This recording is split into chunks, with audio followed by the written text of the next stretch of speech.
여호와 하나님은 약속의 말씀대로 여자의 후손으로 메시아를 보내서 복음으로 구원해 주신다며 복음으로 돌아와 하나님을 섬기며 전쟁이 그치고 평안히 살지만 구원을 받지만 복음으로 돌아오지 않고 다른 복음은 하나님을 섬기면 그 다른 복음으로 또 보호를 받지 못해 결국 심판을 받게 된다라고 포로에 끌려가게 된다라고 이렇게 말씀해 주셨습니다. 이러한 의미에서 복음으로 돌아오지 않는 자들은 반드시 심판을 받는다는 뜻으로 이스라엘 백성은 결국 이방인의 손에 의해 멸망당해 자신이 섬기던 다른 복음으로도 하나님을 섬기지 못할 것임을 본문에서 말씀을 하고 있어요. 이러한 문맥을 여러분들 기억하시고 본문 1절에서 3절까지 한번 볼게요. 1절에서 3절. 보라, 주 만군의 여호와께서 예루살렘과 유다가 의리하며 의지하는 것을 제하여 버리시되 곧 그가 의지하는 모든 양식과 그가 의지하는 모든 물과 용사와 전사와 재판관과 선지자와 복술자와 장로와 50부장과 귀인과 모사와 정교한 장인과 능란한 요술사를 그리하실 것이며 그럽니다. 여기서 이렇게 많이 열고 하는 것은 뭐냐면 이스라엘 백성들이 진리의 말씀으로 하나님을 섬기지 못하고 다른 복음으로 율법으로만 하나님을 섬긴다는 거죠. 그래서 율법으로 하나님을 섬기는 거 그거 못하게 그냥 다 패워버린다는 거예요. 그런 의미로 여기 여러 가지를 이렇게 나열하면서 이거 못하게 한다라고 이렇게 말씀하는 거예요. 결국에는 이스라엘 백성들을 복음으로 돌아오지 않으면 이방인의 손에 의해서 포로에 끌려가게 해서 지금 자신들이 섬기고 있는 율법으로 하나님을 섬기는 거 이거조차도 못하게 하신다라고 하나님은 그렇게 말씀을 하고 있는 거예요.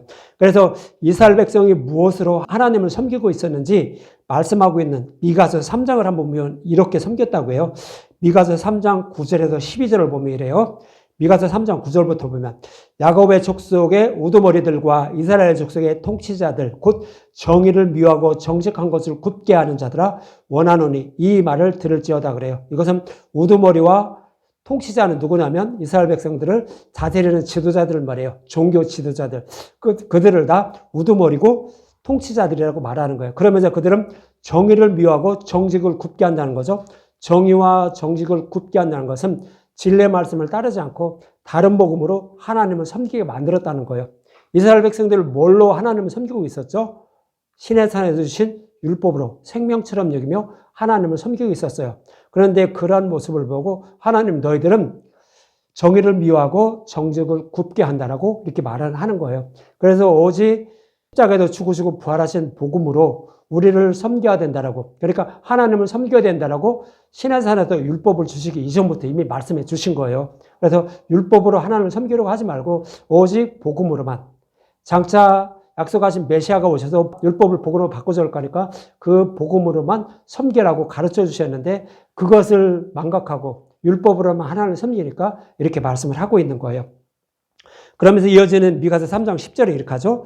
시온을 피로 예루살렘을 죄악으로 건축하는도다 그러죠. 시온을 피로 문들게 한다는 거예요. 이스라엘 백성들을 다 죽음으로 몰아간다라고 하는 거예요. 죽음으로 몰아간다는 것은 예루살렘을 죄악으로 건축한다는 거죠. 사람은 모두 다 죄를 범하지 않고 살아갈 수 있는 사람은 아무도 없어요.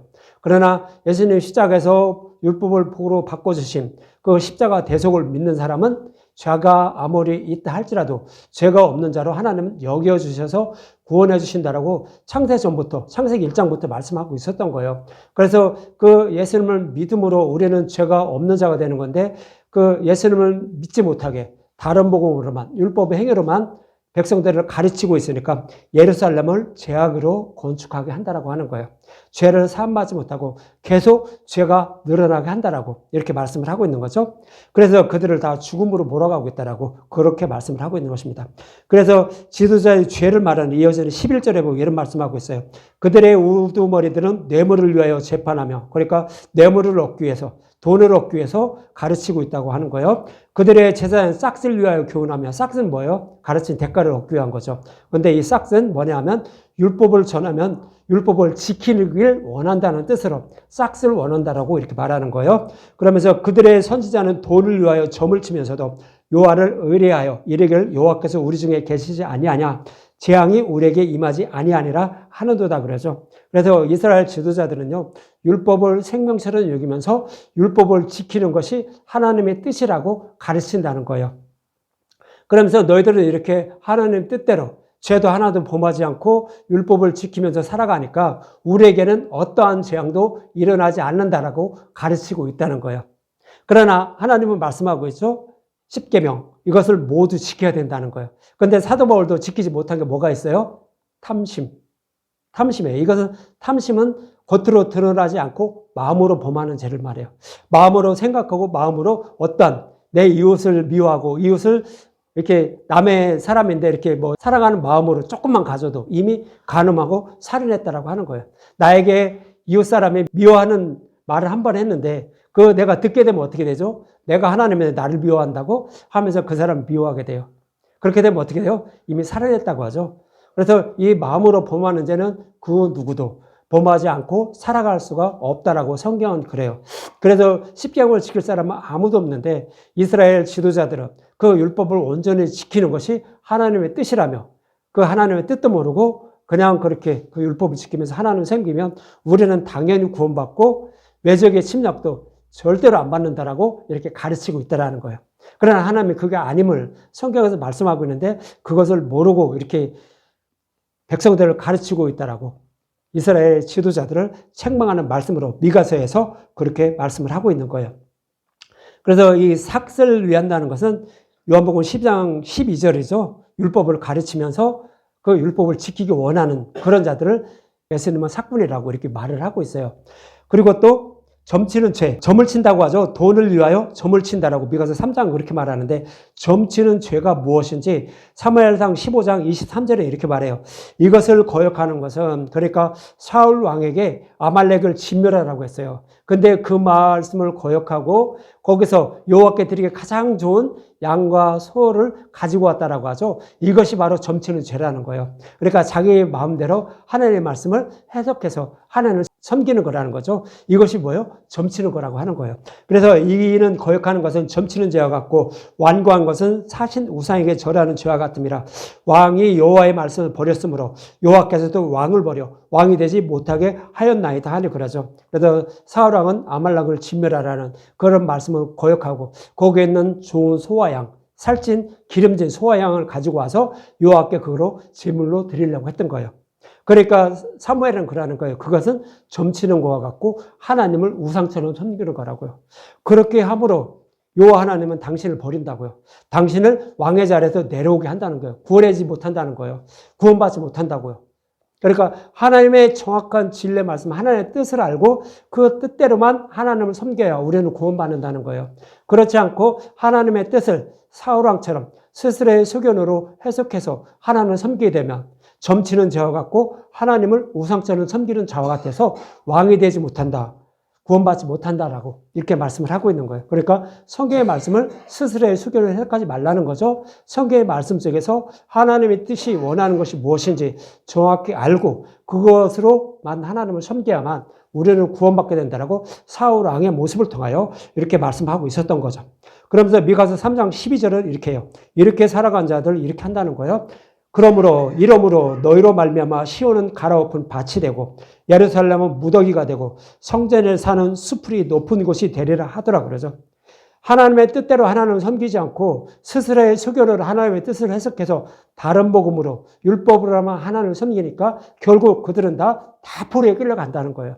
그래서 그들이 섬기는 이스라엘 땅, 그러니까 예루살렘은 성전상 여기가 다 폐허가 된다는 거예요.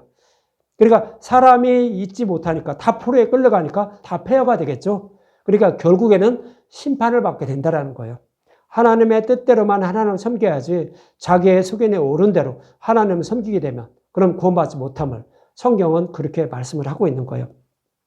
이처럼 진리의 말씀이 아닌 다른 복음으로 하나님을 섬김으로 결국 이스라엘 백성들은 포로에 끌려가 그들이 섬기던 하나님을 섬기지 못하게 한다는 뜻으로 이어지는 4절은 이렇게 말해요.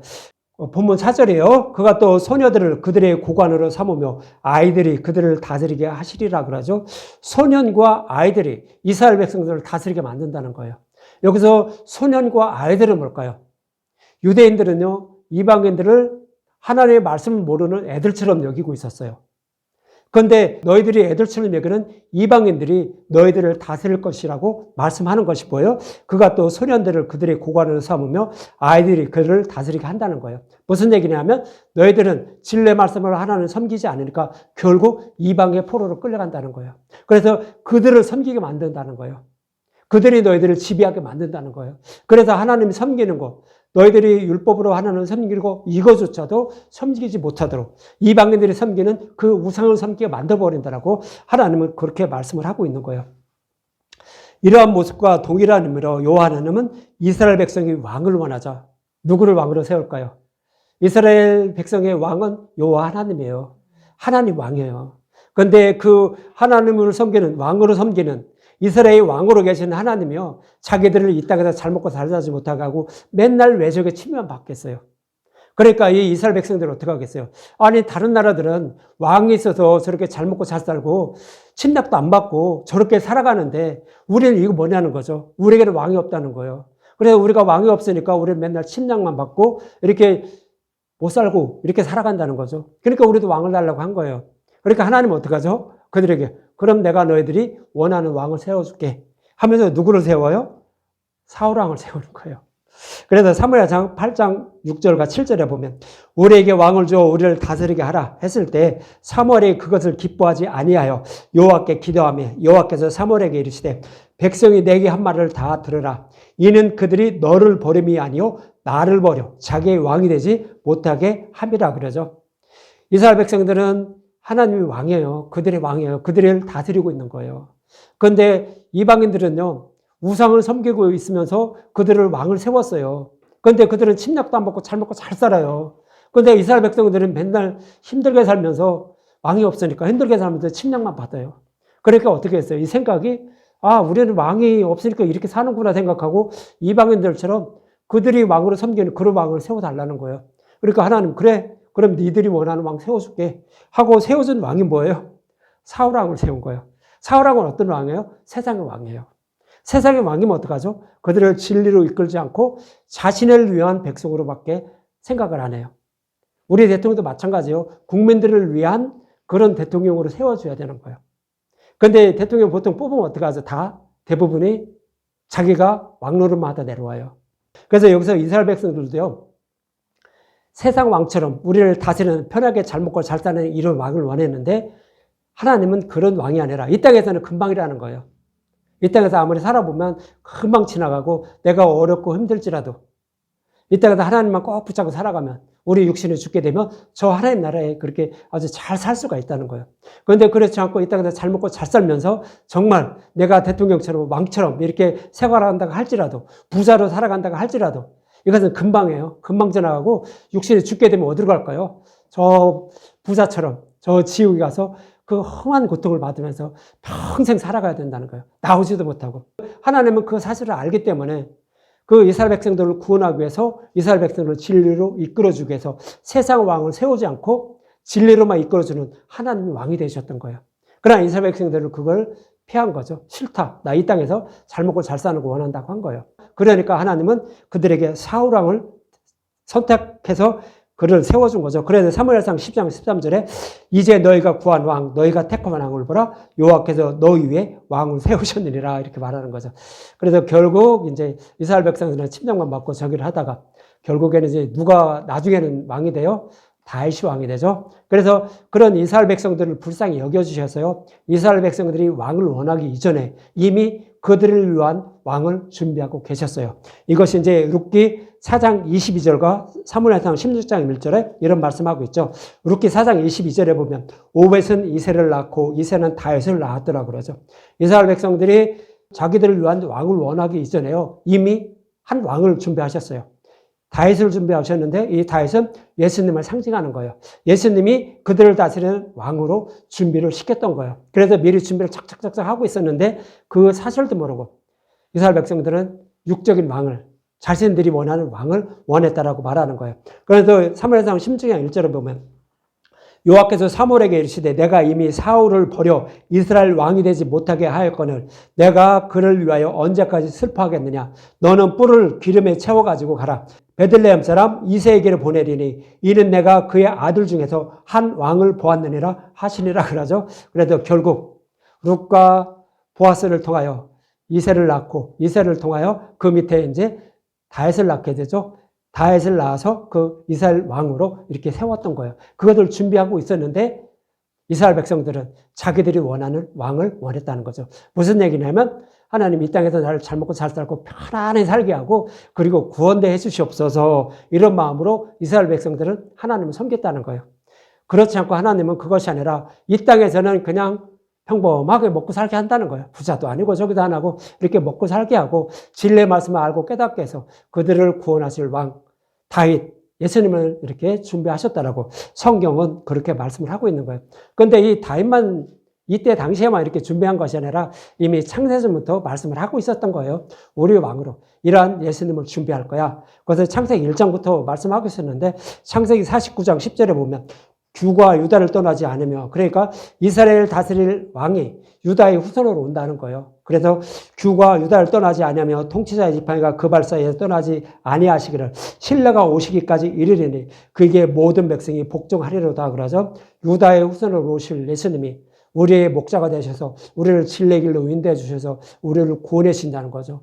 그래서 많은 사람들이 그 예수님께로 돌아와서 구원받게 되면 이미 창세기부터 창세기 49장에 말씀하고 있는데 이것은 우주 만물을 창조하기 이전부터 창세 전부터 이렇게 해서 우리를 구원하실 것을 계획하시고 예수님이 자원하시고 그렇게 다 했던 거예요. 그리고 나서 이렇게 이루어 주실 것을 이렇게 말씀을 하고 있었던 거예요.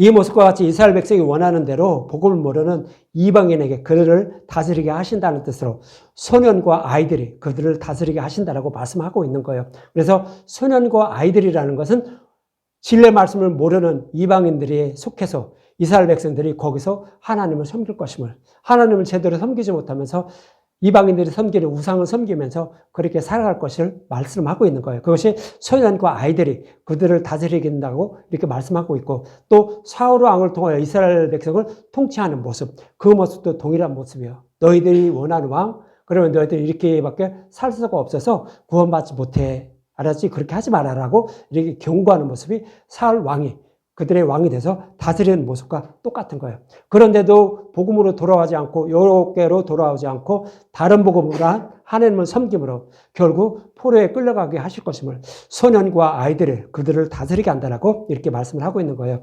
그러면서 이어지는 본문 5절과 7절에 보면 백성이 서로 학대하며 각기 이웃을 잔의하며 아이가 노인에게 비천한 자가 존귀한 자에게 교만할 것이며 혹시 사람이 자기 아버지 집에서 자기 형제를 붙잡고 말하기를 내게는 고드스 있으니 너는 우리의 통치자가 되어 이 폐허를 내 손안에서 두라 할 것이면 그날에 그가 소리를 높여 이르기를 나는 고치는 자가 되지 아니하겠노라. 내 집에는 양식도 없고 의복도 없으니 너희는 나를 백성의 통치자로 삼지 말라라고 그러죠. 그래도 결국 포로에 다 끌려간 거예요. 백성을 가르칠 사람이 아무도 없고 진리를 아는 사람이 아무도 없다는 거예요. 그래서 아무나 붙잡고 너 우리를 가르쳐라 이렇게 세운다고 해도 난 이거 모른다고. 아무것도 모르니까 나는 어떻게 가르치지 못한다라고 이렇게 말하는 거예요. 그러니까 이것은 질서가 다 무너진 혼란스러운 그 모습을 이렇게 표현해 주고 있는 거예요. 그래서 결국 복음으로 돌아오지 않으므로 그들은 결국 바벨론 포로에 끌려가고 지도자들이 다 끌려간 거예요. 그러면 이 진리를 모르는 그런 물론 지도자들도 몰랐지만 그래서 여호와의 말씀을 아무것도 모르는 백성들에게 우리를 다스리라고 하니까 다스릴까요? 못 다스리죠. 그래서 결국은 뭐냐면 너희들은 하나님을 섬길 수 없다는 거예요. 왜요? 다 바벨론 포로에 끌려가서 너희들을 진리로 이끌어줄 사람이 아무도 없음을 이렇게 말씀을 하고 있는 것입니다. 그러면서 이스라엘 심판을 받는 이유를 이어지는 본문 8절 가고 이렇게 말해요. 예루살렘이 멸망하였고 유다가 엎드려졌으면 그들의 언어와 행위가 여호와를 거역하여 그의 영광의 눈을 범하였습니다. 그들의 안색이 불리하게 증거하며 그들의 죄를 말해주고 숨기지 못함이 소돔과 같으니 그들의 영혼이 화가 있을진저 그들이 재앙을 자치하였도다 그러죠. 그래서 그들이 포로에 끌려가는 이유, 그 이유가 언어와 행위가 여호와를 거역했다는 거예요. 그들이 뭐 하나님 욕했나요? 저기를 했나요? 아니요, 그들은 진리의 말씀으로 하나님을 섬기지 않았다는 거예요. 다른 복음으로 백성을 가르치면서 하나님을 섬겼다는 거예요. 그것이 언어와 행위가 여호와를 거역했다고요.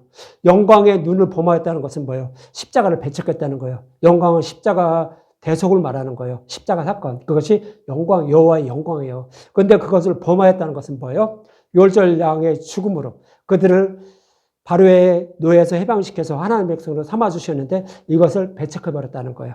그것이 영광의 눈을 범하였다고 하는 거예요.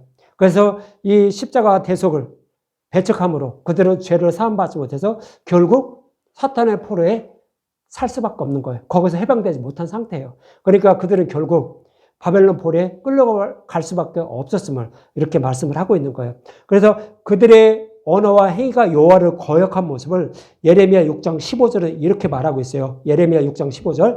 그들이 가증한 일을 행할 때 부끄러워하였느냐? 아니라 조금도 부끄러워하지 않을 뿐 아니라 얼굴도 붉어지지 아니하였느니라. 그러므로 그들이 엎드러지는 자와 함께 엎드러질 것이라. 내가 그들을 벌하리니 그때 그들이 거꾸로 지리라. 여호와의 말씀이니라 그러죠. 그래서 다른 복음으로 하나님을 섬기면서도 창피할 줄도 모른다는 거예요. 내가 이 다른 복음으로 하나님을 섬기고 있다는 그 사실조차도 깨닫지 못하고 그냥 당당하게 이것이 하나님의 뜻이야 하면서 하나님을 섬기고 있다는 거예요. 그렇죠? 그럴 수밖에 없죠. 진리를 모르니까. 이 마음속에 조금이라도 진리를 아는 사람들은 부끄러워하겠죠. 그러나 이 진리가 무엇인지 아무것도 모르고 이게 진리라고 살아가니까 부끄러워하지 못한다는 거죠. 그렇죠? 다른 복음을 따르는 사람들도 마찬가지예요. 이것이 다른 복음이라는 걸 알면 그렇게 살아가지 못하죠. 진리로 돌아오죠. 그러나 다른 복음인 줄도 모르고 이게 진리로 알고 있기 때문에 돌아오지 못하고 당당하게 머리를 빳빳하게 들면서 이제 나는 구원받은 하나님 백성이라고 이렇게 자랑하면서 살아간다라고 이렇게 말씀을 하고 있죠. 또 이스라엘 백성들의 죄를 또 말라기에서는 이렇게 표현하고 있어요. 여러분들 많이 들어보신 말라기 3장 7절과 9절에 보면 이런 말씀하고 있어요. 말라기 3장 7절부터 보면 만군의 여호와가 이르노라 너희 조상이 날부터 너희가 나의 규례를 떠나 지키지 아니하였도다. 그런즉 내게로 돌아오라. 그리하면 나도 너에게 돌아가리라 하였더니 너희가 이르기를 우리가 어떻게 하여 돌아가리까 하는도다 그러죠. 이스라엘 백성들에게 여호와께로 돌아오라고 하니까 아니 우리는 여호와를 이렇게 아주 신실하게 섬기고 이렇게 온 힘을 다하여 섬기고 있는데 그럼 어떻게 돌아가요? 더 이상 어떻게 돌아가냐고 이렇게 말한다는 거예요. 얘기는 뭐예요? 진리를 모른다는 거예요. 진리를 모르니까 이들은 그냥 당당하게 다른 복음으로 하나님을 섬기고 있다라고 말하는 거죠. 그러자 이제 하나님 그러죠. 이어진 8절과 9절. 사람이 어찌 하나님의 것을 도둑질하였느냐 그러죠. 하나님의 것이 있대요. 하나님의 것은 뭐예요? 하나님의 것. 진리의 말씀이에요. 성경의 말씀, 진리의 말씀인데 이 성경의 말씀 속에는 진리가 숨겨져 있어요. 그런데 이 성경의 말씀을요. 자기 속에 옳은 대로 해석해서 하나님을 섬기는 것이 뭐예요? 도둑질하는 거예요. 남의 물건 훔치는 거 이것도 도둑질이지만 실제 그거보다 더 큰 도둑질은 뭐예요? 하나님의 말씀을 자신의 소견으로 하나님의 뜻은 이걸 거야. 자기의 소견으로 해석해서 하나님을 섬기는 거. 이거 도둑질이라고요. 이런 사람은 구원받지 못한다는 거예요. 그러나 남의 물건 훔친 건 어떠죠? 결국은 진리의 말씀으로 돌아오면 이거는 구원받아요. 그런데 다른 복음으로 하나님을 섬기면 이거는 구원받을 길이 없는 거예요. 그러니까 복음으로 돌아오라고 하는 거예요. 그래서 이스라엘 백성들이 여호와께로 돌아오라고 하는 얘기는 너희들은 지금 진리가 아닌 다른 복음으로 하나님을 섬겼다는 거예요. 그것이 여호와의 것을 도둑질했다는 거예요. 그럼 무엇을 도둑질했는지 이어서 말씀하고 있는데 그러나 너희는 나의 것을 도둑질하고도 말하기를 우리가 어떻게 주의 것을 도둑질하였나이까 하는도다. 이는 곧 11조와 봉헌물이라. 그러니까 11조와 봉헌물을 도둑질했대요. 그래서 그들은 여호와께로 돌아오라고 그렇게 얘기를 했는데도 이스라엘 백성들 그것이 도둑질한지도 모르고 그냥 그렇게 하나님을 섬기고 있다는 거죠. 그러면서 이어지는 9절에 너희 곧 온 나라가 나의 것을 도둑질하였으므로 너희가 저주를 받았느니라 그러죠. 11조는 뭐예요 여러분들? 봉헌물은 뭐예요? 우리의 모든 죄를 십자가로 대속제물에 대해서 온전히 바쳐진 그 예수님이 뭐예요? 봉헌물이에요. 그것이 11조고요. 우리 하나님 백성 모두를 대신해서 모든 죄를 지고 예수님이 여호와께 온전히 바쳐진 거예요. 이것이 뭐예요? 11조예요. 그리고 봉헌물이라고요. 근데 이걸 잊어먹었다고 하는 거예요. 이것을 애굽에 있던 이스라엘 백성들은 유월절 양을 잡은 거예요. 그 잡은 유월절 양의 고기를 그 밤에 다 불에 구워 먹은 거예요. 이것이 11조를 드리고 봉헌물을 드린 거예요. 이것이 드린 거라고요. 그런데 그것을 그대로 하지 않고 자신의 소견에 오른 대로 하나님을 섬긴 거예요. 하나님께 잘 보이면, 율법을 온전히 지키면, 죄도 하나도 범하지 않으면 구원받는 줄 알고 하나님을 섬겼다는 거예요. 그러니까 11조와 봉헌물을 너희들이 도둑질했다고 하는 거예요. 그러나 애굽에 있던 이스라엘 백성들은 유월절 날 해질 때 유월절을 잡고 그 밤에 11조와 봉헌물인 유월절 날의 고기를 다 불에 구워 먹었던 거예요. 그러므로 그 이튿날 그들은 바로의 노에서 해방돼서 출애굽했던 거예요. 그런데 그렇지 않고 이스라엘 백성들은 오늘 본문의 이스라엘 백성들, 말라기 때 이스라엘 백성들, 그것은 그렇지 않고 형식적으로만, 의식과 형식으로는 그렇게 다 했던 거예요. 그러나 그 속에 숨겨진 십자가 대속으로 말미암아 구원받은 11조 대신 예수님, 봉헌물 대신 예수님을 버리고 다른 복음으로만 하나님을 섬겼다라고 말라기에서는 이렇게 그들을 책망하는 말씀이에요. 그거 버리지 말라고요. 열절나게 죽음으로 구원받은 거 버리지 말라라고요. 그것이 여호와께 돌아오는 거예요. 그것을 매측하면 여호와께 돌아오지 못하는 거예요. 여러분들 그거 잊지 마세요. 그래서 결국 이들은 다 포로에 끌려가고 심판받게 됨을 이렇게 말씀을 하고 있는 거예요. 그러면서 이어지는 본문 10절과 11절 이렇게 말하고 있죠. 너희는 의인에게 복이 있으리라 말하라. 그들은 그들의 행위의 열매를 먹을 것이며 악인에게는 화가 있으리니 이는 그의 손으로 행한 대로 그가 보응을 받을 것임이라 그러죠. 그러니까 의인은 구원을 받고 악인은 심판을 받는다는 거예요. 그 행위대로 심판과 구원이 달라진다는 거예요. 여기서 문자적으로 보면 어떻게 해요? 그 행위대로 구원과 심판이 갈라진다죠. 그러니까 그 행위대로 하니까 하나님께 잘 보이는 행위를 하면, 그러니까 뭐 선교도 하고 뭐도 하고 열심히 하면은 구원받는다고 이렇게 생각할 수가 있어요. 문자적으로 보면 그래요. 그런데 그것은 그냥 감사하는 마음으로 하는 것 뿐, 아무리 열심히 목숨을 바쳐서 뭐를 한다고 할지라도 구원과는 상관없어요. 그와 그런 상관없어요. 오직 우리의 구원과 상관이 있는 것은 십자가를 믿느냐 안 믿느냐. 유월절날 죽음을 통해 우리를 구원해 주신 그 하나님의 은혜와 사랑을 아느냐 모르느냐예요. 거기에서 구원과 심판이 갈라지는 거예요. 그래서 의인은 십자가를 믿는, 복음을 믿는 사람이고요. 악인은 그것을 배척하고 자신의 열심과 노력으로 하나님께 잘 보여서 구원받으려고 하는, 율법을 다 지켜서 구원받으려고 하는 그런 사람이 악인이에요. 예수님을 배척한 자, 그런 사람은 악인이고 예수님을 믿는 자, 그런 사람이 의인이에요. 그래서 의인은 구원을 받고 악인은 심판을 받는다라고 오늘 본문에서도 그렇게 말씀을 하고 있는 거예요. 그러면서 이어지는 본문 12절은 이렇게 해요. 이렇게 살아가는 너희들 결국은 이렇게 될 거야. 그러니까 너희들이 지금 포로에 끌려가게 된 이유가 뭔지 아니? 하면서 이렇게 12절을 말하는 거예요. 내 백성을 학대하는 자는 아이요 다스리는 자는 여자들이라. 내 백성이요 내 인주자들이 너를 유혹하여 내가 다닐 길을 어지럽히리라 그러죠. 이스라엘 백성들을 다스리고 저기하는 그런 포로에 끌려가게 만든 장본인들이 누구라고요? 아이고 여자라는 거예요. 아이고 여자요. 정말로 그들이 아이고 여자가 그들을 다스렸나요? 그래서 그들은 포로에 끌려갔나요? 그럼 여기서 아이가 뭘까요? 아이라는 것은 히브리서 5장 12절과 13절에 잘 설명하고 있었죠. 때가 오래되었으므로 너희가 마땅히 선생이 되었을 터인데 너희가 다시 하나님의 말씀에 초보에 대하여 누구에게서 가르침을 받아야 할 처지니 단단한 음식은 못 먹고 젖이나 먹어야 할 자가 되었도다. 이는 젖을 먹는 자마다 어린아이니 의의 말씀을 경험하지 못한 자여 그러죠. 이스라엘 백성들은 유대인의 지도자들은 어떻게 됐어요? 율법의 행위만 강조하고 있었어요. 서기관과 바리새인들, 예수님이 오셨을 때도 똑같이 율법의 행위만 강조하고 있었어요. 이런 자들이 다 진리 말씀을 알지 못하는 어린 아이들이라고요. 나이가 어린가 아니라 영적인 지식이 없는 복음의 말씀을 알지 못하는 그런 아이라고요. 이런 아이들이 이스라엘 백성들을 가르치고 있었다고요. 그런 진리 말씀을 모르는 사람들이 가르치니까 어떻게 할까요? 다른 복음으로만 하나님을 섬겼던 거예요. 그러니까 이들은 다 어떻게 됐어요? 결국 포로에 끌려갈 수밖에 없다는 거예요.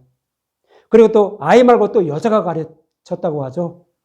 여러분들은 성경에 말씀하고 있는 남자와 여자를 잘 구분하셔야 돼요. 물론 전부 다 그런 건 아니에요. 문맥의 흐름을 따라서 여자와 남자를 구분할 여러분들 그런 지혜가 있어야 돼요.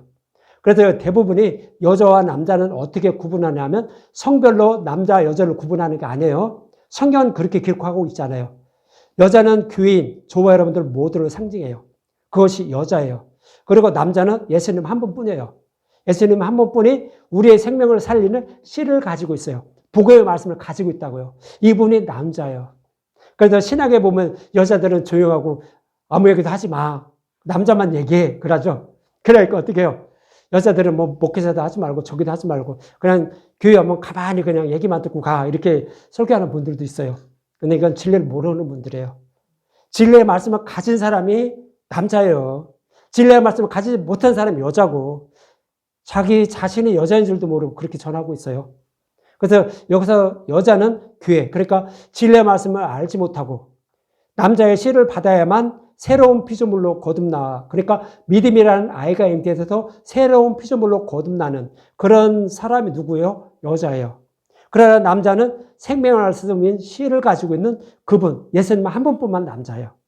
그래서 성경은 예수님을 남자라고 하고요. 여자는 모든 교회를 상징적으로 표현하고 있는 거예요.